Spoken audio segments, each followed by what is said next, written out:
আসসালামু আলাইকুম, সবাই কেমন আছো? সো তোমরা অলরেডি একটা ঘোষণা দেখছো যে ইঞ্জিনিয়ারিং গুচ্ছ যেটা ছিল সেটা ভাঙে গেছে। বুয়েট অনেক আগে থেকে আলাদা ছিল, এখন সর্বশেষ রুয়েট কুয়েট চুয়েটের যে গুচ্ছটা ছিল সেটা ভাঙে গেছে এবং প্রত্যেকে নিজস্ব ভর্তি পরীক্ষা পদ্ধতি ইনক্লুড করতেছে। এবং এবছর একটা জিনিস আমরা দেখলাম যে এবছর আমাদের রুয়েট পর্যন্ত প্রিলি নিচ্ছে, রুয়েটও প্রিলি নিচ্ছে। এখন তুমি যদি আমাকে পার্সোনালি কোশ্চেন করো, ভাই আপনি কি এটার পক্ষপাতী কি না, আমি বলবো অবশ্যই পক্ষপাতী। কেন পক্ষপাতী আমি বলি, এখানে একটা যুক্তি আছে। দেখো, তোমরা যারা ইঞ্জিনিয়ারিং মানে ইঞ্জিনিয়ার যারা হইতে চায়, সেক্ষেত্রে আসলে ইঞ্জিনিয়ারিং বিশ্ববিদ্যালয়গুলোর একটু পরিধি নিয়ে চিন্তা করতে হবে। যেমন তুমি ঢাবি ক্যাম্পাসটা একটু দেখো, তুমি বুয়েট ক্যাম্পাসটা দেখো, তুমি বুঝতে পারবা যে বুয়েটের স্টুডেন্ট ধারণ ক্ষমতা, পড়ানোর ক্ষমতা, এক্সাম নেওয়ার ক্ষমতা ঢাবির ধরো 20 ভাগের 1 ভাগ। ঢাবির ক্যাম্পাসটা এতটাই বড়, এই জন্য ঢাবি কিন্তু চাইলে 2 লাখ 3 লাখ পরীক্ষা নিতে পারে, কিন্তু বুয়েট কিন্তু তার প্রিমিসে চাইলেও 2 লাখ পরীক্ষার্থী রিটার্ন নিতে পারবে না। না বুয়েটের এই পরিমাণে লোকবল আছে, না বুয়েট ক্যাম্পাসে এতগুলো মানুষের বসতে দেওয়ারও সক্ষমতা আছে। ঠিক তেমনি রুয়েটের ক্ষেত্রেও এই জিনিসটা লিমিটেড। রাজশাহী ভার্সিটির সাইজ আর রুয়েটের সাইজ কম্পেয়ার করলে তুমি বুঝতে পারবে যে রাজশাহী ভার্সিটিটা সাইজে কত বড়। সো এক্সাম নেওয়ার ক্যাপাবিলিটির একটা ব্যাপার থাকে। সো যদি প্রিলি হয়, এটা কি স্টুডেন্টের জন্য খারাপ? আমি বলবো না, অবশ্যই এটা একটা সুযোগ। এটা হলো একটা অনেক বড় সুযোগ। কেন সুযোগ আমি বলি, এখানে একটা গেম আসবে। যখনই আমার ইঞ্জিনিয়ারিং এমসিকিউটা এখানে ইনক্লুড হবে, তখন এখানে যারা আমরা উইক আছি, যারা আমরা দুর্বল আছি, যারা আমরা পিছায় পড়া আছি, আমরা একটা সুযোগ পাচ্ছি। কেন? কারণ রিটেনে কিন্তু পুরাপুরি ব্রেনের খেলা। যার যত ভালো বেসিক আছে, যে যত ভালো প্রবলেম সলভিং পারে, যার থিওরি যত ভালো মতো করা আছে, যে যত বেশি ম্যাথ আছে, সে তত বেশি লেভারেজ পাবে। But think about engineering MCQ, 4টা option A B C D. এখন আমি এর মধ্যে কোনটা দাগাবো? আমি কি এটা বুঝে দাগাইছি, না বুঝে দাগাইছি, অপশন টেস্ট করে দাগাইছি, পাশে শুনে লাগাইছি, নাকি চোখ বন্ধ করে একটা টিক মারছি? কোনো ডাজেন্ট ম্যাটার। আমার পিসি খাতা কাটবে, একটা কম্পিউটার খাতা কাটবে এবং মেশিন বলে দিবে যে আমার এটা রাইট অর রং। এই যে একটা লেভারেজ আমাদের পাওয়া যায় যে আমরা শর্টকাট ইউজ করি, অর্থাৎ যখনই ইঞ্জিনিয়ারিং এমসিকিউ আসে তখন আমাদের এখানে শর্টকাট এর একটা ব্যাপার থাকে, এখানে আমাদের অপশন টেস্টের ব্যাপার থাকে, এখানে আমাদের ক্যালকুলেটর ট্রিক্সের ব্যাপার থাকে, এবং সবচেয়ে বেশি যে জিনিসটার ব্যাপার চলে আসে সেটা হলো কোশ্চেন অ্যানালাইসিস। তোমাদের গত বছরের গুচ্ছ ইঞ্জিনিয়ারিংয়ের সময়কার কথাগুলো খেয়াল আছে কিনা? গোটা বাংলাদেশে একটা রোল উঠছিল, সেটা হলো যে গুচ্ছ ইঞ্জিনিয়ারিংয়ের অ্যারাউন্ড 80%, সবাই ভাবছিল কোশ্চেন খুবই কঠিন হচ্ছে, কিন্তু অ্যারাউন্ড 80% কোশ্চেন প্রত্যেকটা সাবজেক্টের 80% প্লাস, অনেক ক্ষেত্রে 93-96% কোশ্চেন তারা প্রিভিয়াস ইয়ারের টাইপ থেকেই দিছিল। এবং তুমি এটা শিওর থাকো, এই বছর যদি রুয়েট, অর্থাৎ কোথায় কোথায় ইঞ্জিনিয়ারিং এমসিকিউ আছে 100% শিওর, রুয়েটে আছে, বুয়েট প্রিলিতে আছে, সাস্টে ইঞ্জিনিয়ারিং এমসিকিউ আছে, এবং কুয়েটে আছে, এবং আমরা মোটামুটি শিওরলি বলতে পারি যে চুয়েটেও এমসিকিউ থাকার সম্ভাবনা বেশি। এটা আসলে যতক্ষণ পর্যন্ত ওনারা একটা বিজ্ঞপ্তি না দেয় ততক্ষণ পর্যন্ত বলা যাচ্ছে না, বাট ওখানে ইঞ্জিনিয়ারিং এমসিকিউ থাকবে। তো যখন ইঞ্জিনিয়ারিং এমসিকিউ আসে তখন কিন্তু আমাদের অ্যানালাইসিস করে আমরা 75% কোশ্চেনের মার্ক পেয়ে যাইতে পারি।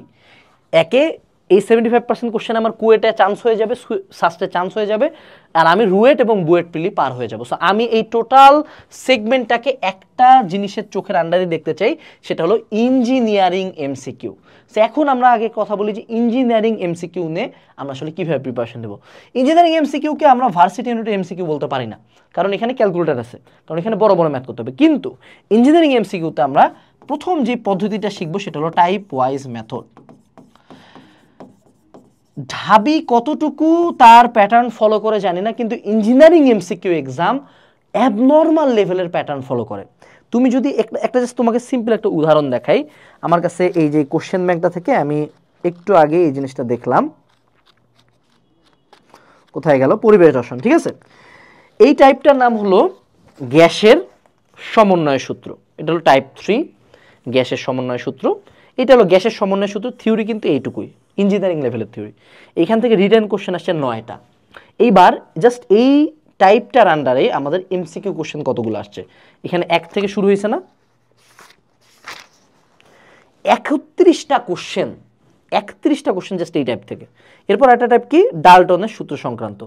ডাল্টনের সূত্রের এখানে রিটেন কোশ্চেন এটা, কিন্তু ডাল্টনের সূত্র থেকে কিন্তু ওরকমভাবে আমাদের এমসিকিউ কোশ্চেন কিন্তু আমরা পাচ্ছি না।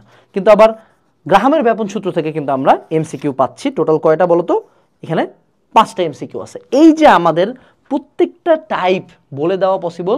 এবং যদি আমি তোমাকে বলি যে বলো তো তোমাকে কোন জিনিসটা ভালো পারতে হবে, গ্যাসের সমন্বয় সূত্র নাকি ডাল্টনের আংশিক চাপ সূত্র, কোনটা এমসিকিউতে বেশি আসতে পারে? নিঃসন্দেহে গ্যাসের সমন্বয় সূত্র।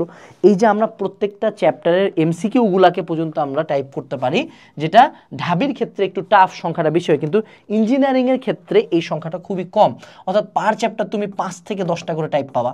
এবং এই টাইপের এমসিকিউগুলা কিন্তু রিটেনের মতোই, কিন্তু আরও সহজ, আরও ছোট। থিওরিগুলো যদি আমরা কমও পারি, থিওরিটিক্যাল এমসিকিউ যদি কমও পারি, কমও মিস করি, বেশি মিস করি, কোনো সমস্যা নেই। কিন্তু যদি আমি টাইপ ওয়াইজ যে ম্যাথমেটিক্যাল এমসিকিউগুলো আছে এগুলো যদি আমি মারে দিয়ে আসতে পারি, তাহলে আমার অনেক লাভ আছে। সো প্রথম যে কাজটা করবে ইঞ্জিনিয়ারিং এমসিকিউ পারার জন্য, যেই ভার্সিটি টার্গেট হোক না কেন, হোক সেটা বুয়েট প্রিলি, হোক সেটা রুয়েট প্রিলি, হোক সেটা সাস্ট, হোক সেটা কুয়েট, প্রত্যেকটার প্রিভিয়াস ইয়ারের কোশ্চেনের উপর তোমাকে 100% দক্ষ হইতে হবে। এটার জন্য অনেক সোর্স আছে। প্রথম সোর্স হলো ইঞ্জিনিয়ারিং কোশ্চেন ব্যাংকটা, সেকেন্ড সোর্স হলো কনসেপ্ট বুক, থার্ড সোর্স হলো আমাদের প্র্যাকটিস বুক। এই 3টা সোর্স করলে ইনাফ। অথবা তুমি যদি টাইপ ওয়াইজ এমসিকিউ খুঁজতে যাও, তোমার এইগুলা কোনোটাতে কিন্তু টাইপ ওয়াইজ এমসিকিউ নেই। টাইপ ওয়াইজ এমসিকিউর জন্য তুমি দেখো এই টোটাল ইঞ্জিনিয়ারিং কেমিস্ট্রি এই বইটাতে কভার আছে। অ্যাডভান্স রিটেন থেকে এমসিকিউ এর টাইপ, এমসিকিউ থিওরি পর্যন্ত এই একটা বইতে আছে।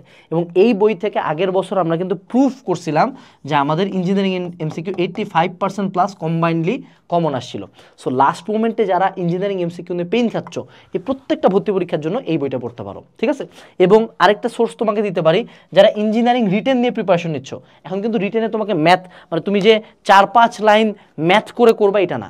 একটা আমি তোমাকে সোর্স বলতে পারি যে ইঞ্জিনিয়ারিং এমসিকিউ অনেক ক্ষেত্রে আটকে যেতে পারো। সেক্ষেত্রে আমরা তোমাদের জন্য টোটাল 100+ ক্লাসেস নিয়ে কিন্তু ইঞ্জিনিয়ারিং এমসিকিউ কোর্স আনতেছি, যেখানে আমরা কুয়েট, রুয়েট, বুয়েট প্রিলি, সাস্টের এই প্রিভিয়াস ইয়ারের ইঞ্জিনিয়ারিং এমসিকিউ ক্লাসগুলো করাই দিব। বিশেষ করে যারা সাস্টে এক্সাম দিতে চাও তাদের জন্য এটা একটা ম্যান্ডেটরি প্রোগ্রাম, কারণ অনেক জায়গায় তুমি আটকে যাবা এমসিকিউ সলভ করতে গেলে, এবং অনেক এমসিকিউ কিন্তু বড় করে ম্যাথ না করে সলভ করা যায়। সো এই কোর্সটা ভিডিও ডেসক্রিপশন বক্স থেকে চেক আউট করতে পারো। আমাদের বুয়েট, কুয়েট, চুয়েটের যে টিচার প্যানেল আছে তারাই কিন্তু ক্লাসগুলো নিছে। ডেসক্রিপশন বক্সটা চেক আউট করবা এই ইঞ্জিনিয়ারিং অ্যানালাইসিস বইয়ের জন্য এবং ইঞ্জিনিয়ারিং এমসিকিউর জন্য। সো এইটা গেল হলো প্রথমত ইঞ্জিনিয়ারিং এমসিকিউর ক্ষেত্রে। সেকেন্ড আরেকটা যেটা ব্যাপার ইঞ্জিনিয়ারিং এমসিকিউর ক্ষেত্রে মনে রাখতে হবে সেটা হলো টাইমিং, ঠিক আছে? ইঞ্জিনিয়ারিং এমসিকিউ এক্সামটা টাফ হয়ে যায়, কারণ রিটেনের ক্ষেত্রে আমরা একটা ম্যাথে 3 মিনিট থেকে 4 মিনিট টাইম পাই, কিন্তু ইঞ্জিনিয়ারিং এমসিকিউর ক্ষেত্রে একটা ম্যাথ হাইয়েস্ট 1 থেকে 1.5 মিনিটের মধ্যে কিন্তু টাইম লাগবে। আরও একটা বড় পয়েন্ট ইঞ্জিনিয়ারিং এমসিকিউতে মাথায় রাখতে হবে, সেটা হলো মাইনাস মার্কিং। আমি রিটেনে কোনো কিছু ভুল করলে কিন্তু আমার কোনো মার্ক কাটা যাবে না, কিন্তু যদি আমি এই জায়গায় এমসিকিউতে ভুল করি তাহলে কিন্তু আমার মাইনাস মার্কিং আছে। সো এই যে টাইমিং এবং মাইনাস মার্কিং ঠিক করার জন্য কি করতে হবে? প্রচুর এক্সাম দিতে হবে। অর্থাৎ এতদিন যদি আমি শুধুমাত্র রিটেনের এক্সাম দিতাম, এখন কিন্তু কোচিংয়ে ডেইলি বা এমসিকিউ এক্সাম যে কোনো জায়গায়, যেমন আমাদের এখানে অনেকগুলো এমসিকিউ এক্সাম আছে, অনেক জায়গায় ইঞ্জিনিয়ারিং মডেল টেস্ট কিছু বই পাওয়া যায়, ওই জায়গাগুলো রিটেনের বাইরে তুমি এমসিকিউ এক্সামগুলো দাও, টাইম ধরে দাও, কোচিংয়ে যাও, টাইম ধরে দাও যে আমি শেষ করতে পারতেছি কিনা, আমার টাইমিং ঠিক আছে কিনা, আমি ছোট জায়গায় রাফ করতে পারতেছি কিনা। এই এমসিকিউ এক্সামগুলো যখন তুমি দেওয়া শুরু করবা, তখন তুমি দেখবা অনেক জায়গায় তুমি অনেক বেশি লেভারেজ পাচ্ছ, ঠিক আছে? তো এইটা গেল আমাদের টোটাল ইঞ্জিনিয়ারিং এমসিকিউ প্রিপারেশনটা। আচ্ছা, এরপরে দেখো ইঞ্জিনিয়ারিং রিটেন। ইঞ্জিনিয়ারিং রিটেন তো আমরা অ্যাজ অলওয়েজ যা বলছি যে আমরা বুয়েটের রিটেনের জন্য যা পড়ছি সেটা দিয়ে রুয়েটের রিটেন মোর দেন কভার হয়ে যাবে, ঠিক আছে? অন্য যে কোনো বিশ্ববিদ্যালয়ে যদি রিটেন নিতে চায়, এখন আপাতত রিটেন কোথায় কোথায় থাকলো আমাদের জানা মতো এখন পর্যন্ত বুয়েটে রিটেন রাখছে, ইঞ্জিনিয়ারিং রিটেন, আর রুয়েট রাখছে। চুয়েটেরটা এখনো কনফার্ম না। যদি তোমরা এই ভিডিওর পরে সার্কুলার চলে আসে যে না চুয়েটের রিটেন রাখছে, দেন চুয়েট এখানে ইনক্লুডেড। তো ইঞ্জিনিয়ারিং রিটেনের ক্ষেত্রে সিম্পল সোর্স কি? আমাদের প্রবলেম সলভিং ক্যাপাবিলিটি বাড়াইতে হবে, প্রবলেম সলভিং ক্যাপাবিলিটি, ঠিক আছে? এটা কিভাবে বাড়ানো যায়? জাস্ট সিম্পল আবার কয়েকটা সোর্স আছে। এক হলো আমার ইঞ্জিনিয়ারিং কোশ্চেন ব্যাংকটার উপর বাপ হয়ে যেতে হবে। আমাদের যে এই যে অ্যানালাইসিস বইটা না, এটা পুরাপুরি ইঞ্জিনিয়ারিং কোশ্চেন ব্যাংকটাকেই ভাঙ্গে আর একটু বেটার করে লেখা। এরপর ইঞ্জিনিয়ারিং কোশ্চেন ব্যাংকের পরে আমাদেরকে মূলত যেটা করতে হবে, ম্যাথের ক্ষেত্রে বাজারে যে কোনো একটা রাইটারের, হয় এটা রূপন্তী হতে পারে, কেতাব হতে পারে, অসীমিত, যে কোনো একটা প্রত্যেকটা ম্যাথ পারতে হবে, প্রতিটা ম্যাথ করো গেল। এরপরে তুমি ফিজিক্সে আসো।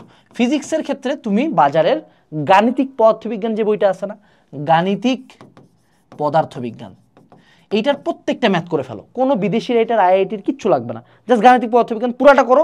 আই ক্যান অ্যাসিওর ইউ যেই রিটেনই হোক 70% কোশ্চেন তোমার বই থেকে দিবে। এরপরে চলে আসলো আমাদের কেমিস্ট্রি। কেমিস্ট্রির ক্ষেত্রে ইঞ্জিনিয়ারিং কোশ্চেন ব্যাংকটা যেমন ম্যান্ডেটরি, ঠিক তেমনই জাস্ট হাজারি স্যারের বইটা পুরাটা দখলে নিতে হবে। কারণ কেমিস্ট্রি যেমন তারা এমসিকিউ কোশ্চেন দিবে, সরি এমসিকিউ না, যেমন তারা ম্যাথমেটিক্যাল 20 বা 30% কোশ্চেন দিবে, ঠিক তেমনই 70% কোশ্চেন বা 80% কোশ্চেন দেবে থিওরিটিক্যাল। এই থিওরিটিক্যাল জিনিস গাইড পড়াচ্ছে সবচেয়ে বেস্ট হলো তুমি মূল বই থেকে পড়ো। যেমন বাফার ক্রিয়া, এটা গাইড পড়ার দরকার নাই তো। বেনজিন বলার ওরিয়েন্টেশন, টলুইনের নাইট্রেশন বিক্রিয়া, এই জিনিসগুলো তো গাইড পড়ার দরকার নেই, তোমার মূল বইতেই আছে। সো মূল বই থেকে থিওরিগুলো পড়ো। এই 4টা সোর্স থেকে লাস্টের দিকে আসে পড়াশোনা করতে থাকো, প্র্যাকটিস করতে থাকবো, দেখবা এগুলো যদি এই 4টা সোর্সের সব যদি তুমি পারো, তোমার জীবনে কোনো ইঞ্জিনিয়ারিং ভর্তি পরীক্ষা আটকাবে না। বাট যেহেতু এখন ইঞ্জিনিয়ারিং এমসিকিউর দিকে নতুন করে একটা ঝোঁক আসতেছে, তাই তো আমাদের majority coaching centre, majority platform কিন্তু ইঞ্জিনিয়ারিং রিটেন ফোকাস করে। Engineering MCQ is a complete different game, যে এই যে পয়েন্টগুলো বললাম শুরু থেকে। সো এগুলোর উপর আলাদা করে ফোকাস দিতে হবে, এই জন্য আলাদা একটা কোর্সে ভর্তি হতে পারো, যেটার লিঙ্ক আমাদের ডেসক্রিপশন বক্সে দেওয়া আছে। This is overall engineering preparation নিয়ে কথাবার্তা বলা। আশা করি এই পয়েন্টগুলো মাথায় রাখে তোমরা সামনের দিকে আগাবা। দেখা হচ্ছে পরবর্তী ভিডিওতে। আসসালামু আলাইকুম, টাটা।